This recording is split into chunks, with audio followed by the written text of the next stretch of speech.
हे जनक, पिछले अध्याय में तुमने जाना कि कर्म करना बंधन नहीं है। बंधन तब उत्पन्न होता है जब मनुष्य स्वयं को हर कर्म का कर्ता मानने लगता है। लेकिन अब एक और गहरा प्रश्न उठता है, यदि ज्ञानी भी कर्म करता है तो फिर उसके और सामान्य मनुष्य के कर्मों में अंतर क्या है? क्या ज्ञानी की भी इच्छाएं होती हैं या वह पूरी तरह इच्छा से मुक्त हो जाता है? आज हम जानेंगे इच्छा, वैराग्य और सच्ची स्वतंत्रता का रहस्य।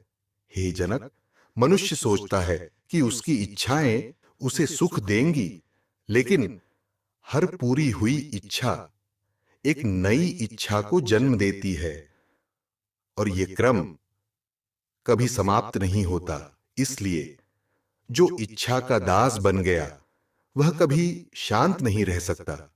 जनक, जैसे प्यासा व्यक्ति मृग तृष्णा के पीछे दौड़ता रहता है लेकिन उसे कभी जल नहीं मिलता, वैसे ही मनुष्य इच्छाओं के पीछे दौड़ता रहता है पर उसे कभी स्थायी सुख नहीं मिलता, क्योंकि इच्छाएं पूरी होने पर भी समाप्त नहीं होती, वे केवल नई इच्छाओं को जन्म देती हैं। हे जनक, वैराग्य का अर्थ संसार छोड़ देना नहीं है।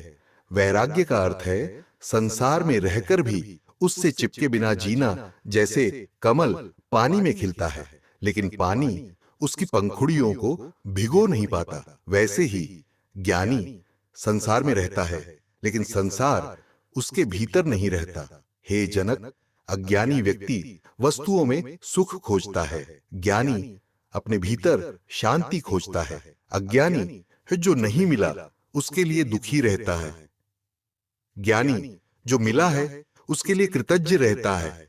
हे जनक, ध्यान रखना, इच्छाओं का अंत जबरदस्ती उन्हें दबाने से नहीं होता, बल्कि स्वयं को जानने से होता है। जिस दिन तुम्हें अपने भीतर का आनंद मिल जाएगा, उस दिन बाहरी वस्तुओं की चमक अपने आप फीकी पड़ जाएगी। हे जनक, स्वतंत्र वही है जो परिस्थितियों के अनुसार अपनी शांति नहीं बदलता, जिसका आनंद किसी वस्तु, व्यक्ति या परिणाम पर निर्भर नहीं है, वही वास्तव में मुक्त है। हे जनक, ज्ञानी व्यक्ति जीवन का आनंद लेता है लेकिन उसे पकड़कर नहीं बैठता। जो आता है उसे स्वीकार करता है, जो चला जाता है उसे जाने देता है। यही वैराग्य है, यही आंतरिक स्वतंत्रता है। हे जनक, जिस दिन तुम्हारी खुशी तुम्हारे भीतर से आने लगेगी, उस दिन संसार तुम्हें दुखी नहीं कर पाएगा, क्योंकि जिसे स्वयं का खजाना मिल गया वह बाहर भीख नहीं मांगता। और यही अष्टावक्र का संदेश है। लेकिन हे जनक, यदि इच्छाएं समाप्त हो जाए तो क्या मनुष्य निष्क्रिय हो जाता है?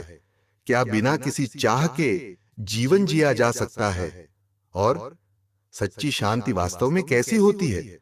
आने वाले 10वें अध्याय में हम जानेंगे पूर्ण शांति और स्थिर मन का महान रहस्य, जहां न भय रहता है, न लालसा और न ही कोई आंतरिक संघर्ष।